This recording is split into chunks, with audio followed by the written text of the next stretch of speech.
Let's move into what we have for you today.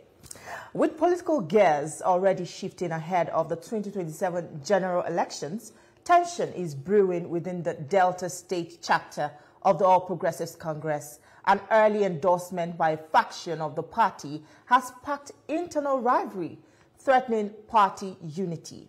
With less than 2 years to the 2027 general elections, political heat is already rising. The All Progressives Congress finds itself at a crossroad following an earlier endorsement that has deepened internal divisions and sparked a power struggle among its ranks. A faction loyal to a prominent leader in the party has thrown its weight behind a preferred candidate for the 2027 governorship race. While the endorsement was meant to unify and project strength, it has instead rattled other stakeholders who describe the move as premature, divisive, and undemocratic. Sources within the party say the internal rifts could impact the APC's chances of presenting a formidable front in Delta, a state long dominated by the PDP. Many fear a repeat of past election cycle mistakes if consensus isn't reached soon. Some political observers argue that the early power play may cost the APC dearly, giving rival parties an upper hand in grassroots mobilization. As 2027 draws closer, all eyes are on how the Delta APC navigates this unfolding storm. Whether it emerges stronger or fractured may well determine its place on the ballot and in the hearts of voters. Gloria Okolubo is the Communications Coordinator and Development Strategist for Senator Ned Nwoko, and she's live with us in the studio. Good morning. Good morning. Thank you for having me. Exactly. It's great to be here. Right, yeah. Let's take a look at these. Delta State is in the news again after the incumbent governor defected into the APC.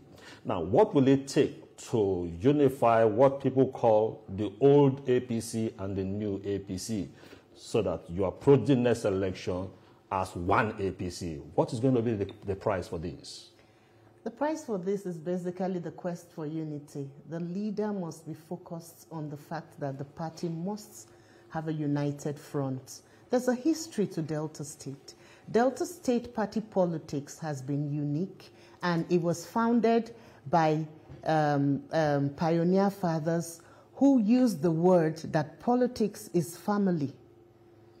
Now, when we started in PDP, I got into PDP government. I served 4 years in a government that was PDP government.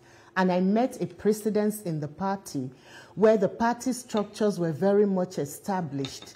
And it was a party where during the primaries and during the process of elections, there were discussions, negotiations, and trading in and out based on the best candidates that the party would like to present per time. And so internal workings of the party determined who came up and determined how the party will navigate the election. That was the secret of the success. And so when we met it, foundationally, Chief James Ibori was the father of the party. And that cohesion was on ground, and it was followed consistently, even when some of us came in long after he had left government. And so there was this mantra that it is politics in Delta State is a family thing. And so there was unity, and by the time we got to the ballot, it was easy for everybody to work together and produce our candidates. Now, over time, that cohesion has not been exactly like that. That is basically why you found that there was an implosion in PDP. And my principal, distinguished Senator Ned, I was the one who, announced the fact that he was about to go into APC. And all of the issues that sent him to APC was made very clear in the public domain. The fact that he had a quest for development for his people in Delta North. Politics is about what you have, when, and where. He's a representative of Delta North, and there was so much pressure from him, which is okay, which is his role, his oversight role as a legislator, to say, give my people dividends of democracy. Having gone round all of that circle, and it culminated into his getting into APC. Now, APC went to the ballot despite the fact that you had APC at the center, at the ballot in Delta, politics is a game of numbers. They didn't have the numbers. They built up a structure, but the cohesion was not there, and they did not succeed at the polls. But you see, immediately Senator Ned crossed to APC. There was a revolution. There was a tsunami into APC. Now, there was already what we will call the landlords of APC, those who had joined earlier, and they are by no means people to overlook. You have people, you have the main person who built the structure of PDP, Chief James Ibori, already in the APC. You have 3 serving senators. You had 2 serving senators, and Senator Ned came in. He could have, like because he was a victim of politics manipulation. And so his kind of politics is very different from the regular politics where he would have come in to grab the system and all that. When he got into the party, he focused on uniting the party, calling every leader, and that was why you saw there was a tsunami. Every other person quickly took the chance and began to join the APC. So when the foundation of PDP was completely crumbled, the structure from PDP now decided to move with the governor because they could now see that there was a chance for the APC to win elections. That foundation was laid by distinguished Senator Ned. And then the leader of the party in Delta State, the governor, now moved to APC with the entire structure. So now we now have everybody in APC. We don't need a soothsayer to tell us that there's the need for unity and cohesion. The beauty of it is that the constitution of APC and even that of PDP that we are coming from, we know the importance of people who are serving in government. When you're serving, the elected people are the pivotal people in government and in the party. They carry the party, they lead. Now we have the governor who is the leader of the party, and we have the 3 senators who are the leaders of their senatorial zones. I would like you to hold. You mentioned before we went on the break that the movement of Senator Ned Nwoko to the APC inspired unity. But some people are forced to believe otherwise. They say it seems that his defection to the APC has stirred more drama than unity, like you claim. And some members of the party are clearly not comfortable, especially with his strong push for the Anyoma state. Why is he getting so much pushback? He's getting so much pushback because it's politics. There are people within the system that have interests. And it's normal for people to have interests. It's okay for people to have interests. But he's serving the people right now. He's the one on the seat as the 7th senator and the representative of the people in Delta North. So if you find people who have interests, especially as we're approaching 2027, it's normal for them to stir controversy. You also have people we call political merchants in the system, and you have the Hallelujah boys. So you find that there's a lot of noise within the system. That's a distraction. What we should focus on is what's going on at the leadership level. That's what matters. Now, there was a meeting in Idumujugboko. That was the first meeting that they had where endorsements started. It was normal because it's a monthly leaders meeting that they host every month, and it was the turn of distinguished Senator Ned. When he came in, he attended at least 2 that was hosted by other party leaders before he hosted his own. But when he hosted his own, it was like a carnival and everybody was there. And it was the first time they now endorsed the president, the governor, and Senator Ned. So the governor was endorsed first there as a leader because it was more of a bid for unity, because you found that there was, that issue of him crossing away from PDP before the governor came.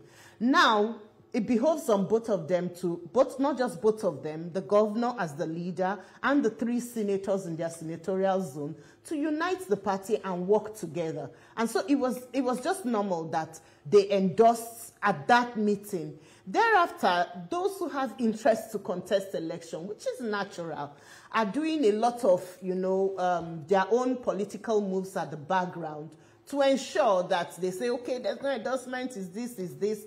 But this is party politics. This is what is going on. And again, you also found that those who newly crossed into APC, did not make an appearance there and are also having their own factional party. It is important meetings. It's important to say that it was factionalization that made everybody start moving from PDP. Okay. It's very important not to factionalize APC. Okay. It's interesting to know that it's very important not to factionalize the party. But don't you think this early endorsement of governorship candidates is enough reason to factionalize the party? Now, the reason is because you have a lot of very powerful interests. Those who were in PDP crossed over even long ago, and those who just crossed over. You have Omo Agege, you have Great Igbo, you have several other Defione, you have several other interests like that. Isn't it necessary? Is a senator. Yes. Isn't it necessary that this gladiator should have considered the mode in in Delta State, even while you endorse the president, you've also considered the mode ahead of 2027. First reconcile before we talk of endorsements. Reconciliation had been going on before the new PDP. The PDP came, the new APC came in from PDP. Now, endorsement of all the seats will definitely attract interest from those who want to contest. Exactly. That doesn't stop people from, this is party politics. The party is getting ready to put themselves together, to approach the ballot. The president was endorsed, the governor was endorsed, and Senator Ned was endorsed. And those from one set who said they didn't want to, they didn't endorse, they left the venue and said, no, we didn't endorse Senator Ned because they are influenced by people who want to contest. And some other people will say, why are you endorsing the governor? We would like to contest, and we have been in APC. And there are people that are saying, why are you endorsing the governor? But that is the situation now. Right now, the people on the seats have endorsements. But it's not stopping, the party is not stopping anybody. The primaries will hold.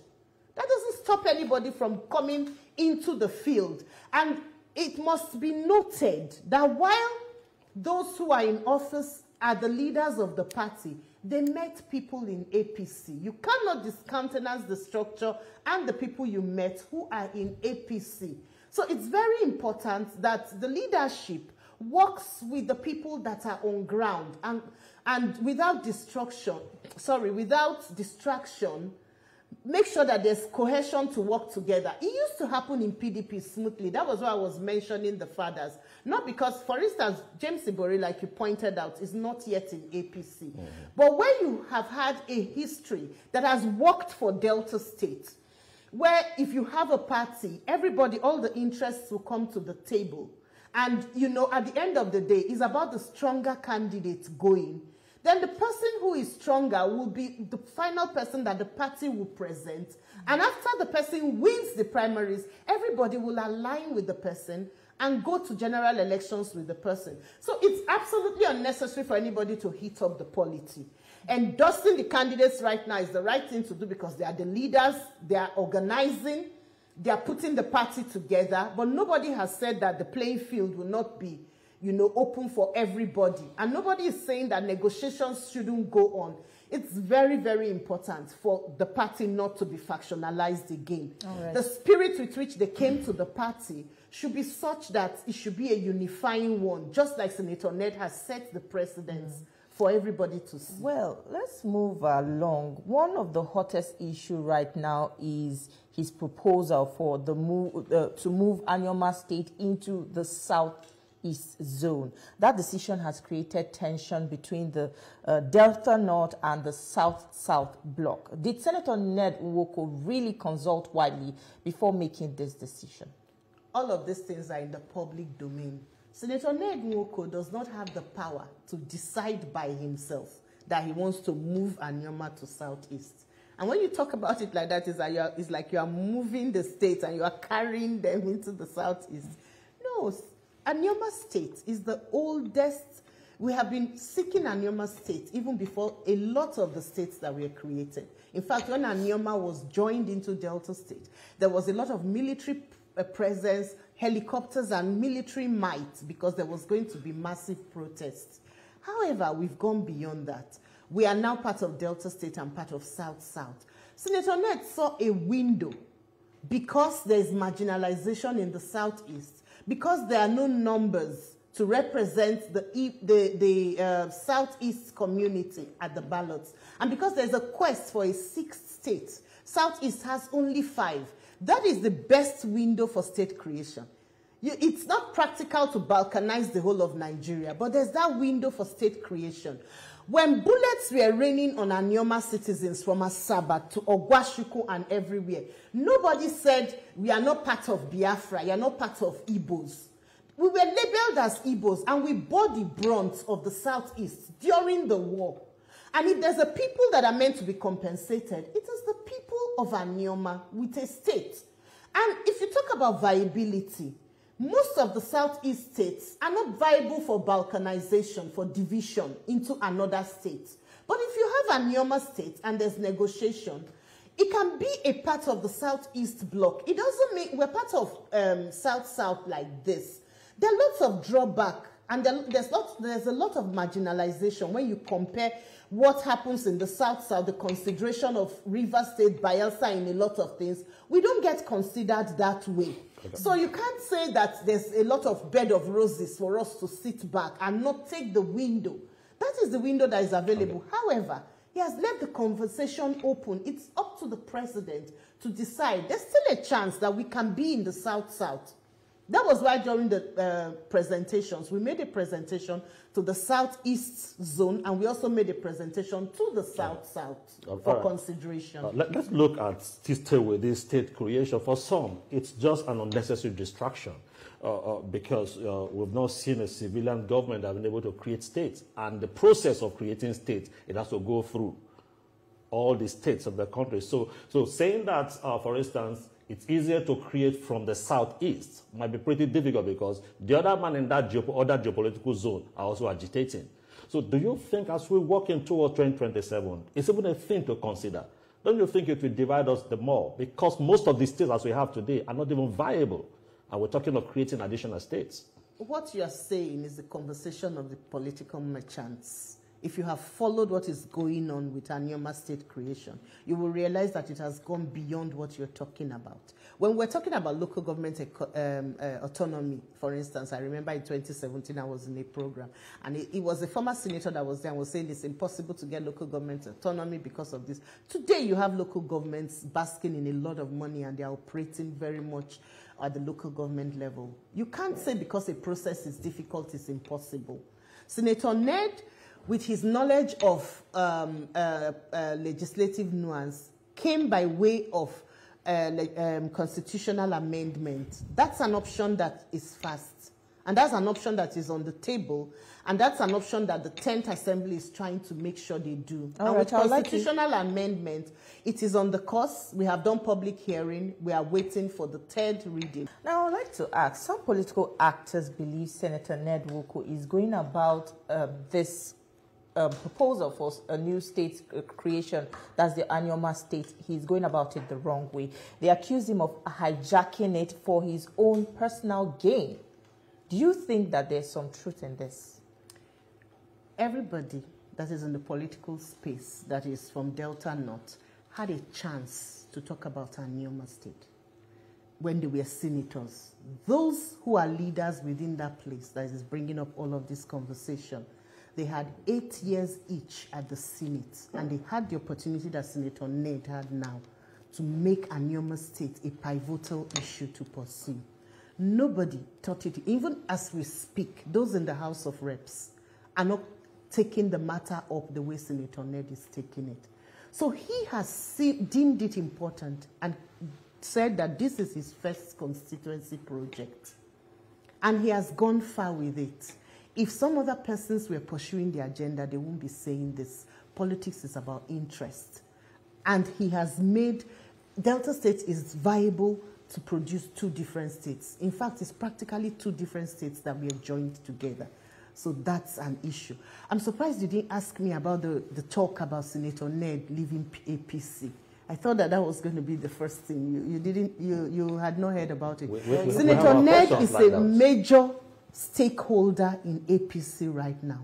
The contributions he made when he came in has been, has placed him solidly within the party. Right now, he's a member of NEC, which is the highest decision-making body in APC. And lots of effort is being made from the party to ensure that the positions of this cohesion of between the positions of the leader, there's respect, mutual respect between the governor, who is the leader of the state, and the senators and the government appointees who were there before everybody came in. So there's a lot of future for APC in Delta State. As we approach the ballot, there's the window for the people who are inside to use their experience from building a party like PDP, because there's nothing you can say about PDP.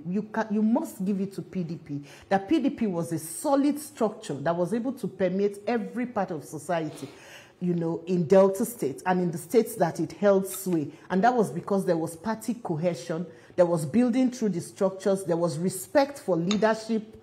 The followers cannot lead the leaders.